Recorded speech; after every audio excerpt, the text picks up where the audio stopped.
नमस्कार। Prince YouTube channel पर आपका हार्दिक स्वागत है। मैं PR शास्त्री। आज हम बात करेंगे फर्स्ट ग्रेड स्कूल लेक्चरर भर्ती जो हुई है, जिसमें जीके का और हिंदी का जो पेपर है वो हो चुका है। तो हिंदी विषय की जो कट ऑफ है वो क्या रहने की संभावना है, इस पर हम बात करेंगे। मेरा अनुमान है कि हिंदी विषय की कट ऑफ बहुत कम जाएगी। उसके पीछे भी बहुत से कारण हैं, जिसमें मुख्य कारण तो यह है कि जीके का जो पेपर था उसका लेवल बहुत ही टफ था, जो स्तर था वो बहुत ही कठिन था।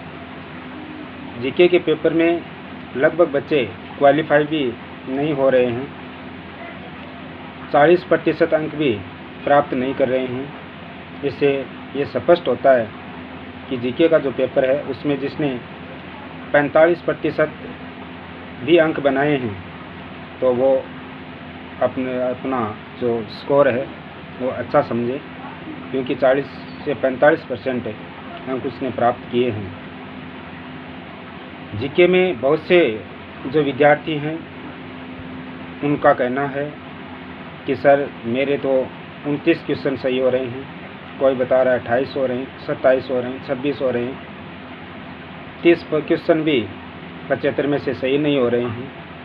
अगर आपने अच्छा जीके का पेपर किया है, 45% अंक प्राप्त किए हैं, और जो सब्जेक्ट आपका हिंदी था, हिंदी में अगर आपने, मेरा मानना 112 से 15 क्वेश्चन अगर आपने किए हैं तो आपका सिलेक्शन है वो हो सकता है, ऐसा मेरा मानना है। इससे अधिक मेरिट जाने की कोई उम्मीद नहीं हो सकती। अगर जीके में आपके 40% अंक हैं, 40% अंक का मतलब 60 नंबर, और अगर हिंदी में आपके 230 अंक अगर आप माने, टोटल अंकों की संख्या 290 हो जाती है। अगर आपके 290 से 300 के बीच अगर अंक बन रहे हैं तो आप अपने आप को सेफ समझें, आपका बहुत अच्छा स्कोर रहा है, ऐसा मेरा मानना है। अगर आप इस स्कोर में आते हैं 290 से 300 के बीच, तो मेरा मानना है कि आपका जो सिलेक्शन है वो निश्चित तौर पर हो जाएगा।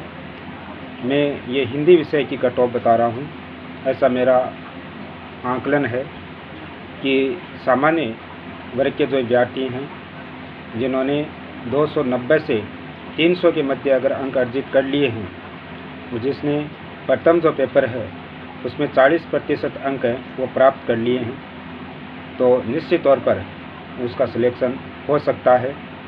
दूसरी बात, जो विद्यार्थी 40% अंक फर्स्ट पेपर में भी नहीं बना पाए हैं तो उनको घबराने की कोई ज़रूरत नहीं है, क्योंकि सेकंड ग्रेड जो संस्कृत डिपार्टमेंट की जो भर्ती हुई थी, फर्स्ट ग्रेड की हुई थी, उसमें भी जो 40% का रेशो था उसको घटाकर 36 किया गया था, क्योंकि 40% अंक भी विद्यार्थी प्राप्त नहीं कर पाए थे। तो हो सकता है कि इसमें भी इस प्रकार की कोई प्रक्रिया की जाए RPSC के द्वारा, और जो 40% का जो रेशो है उसको 36 कर दिया जाए।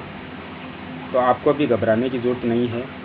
आप भी जो पेपर करके आए हैं, अगर आपका 290 से 300 के बीच में स्कोर हो रहा है तो आप अपने आप को सेफ समझें, आप एक स्कूल लेक्चरर बनने योग्य हैं। मेरी यही शुभकामना है कि आपका पेपर अच्छा हुआ होगा और आप 300 के आसपास अंक हैं वो बना रहे होंगे। मैं ईश्वर से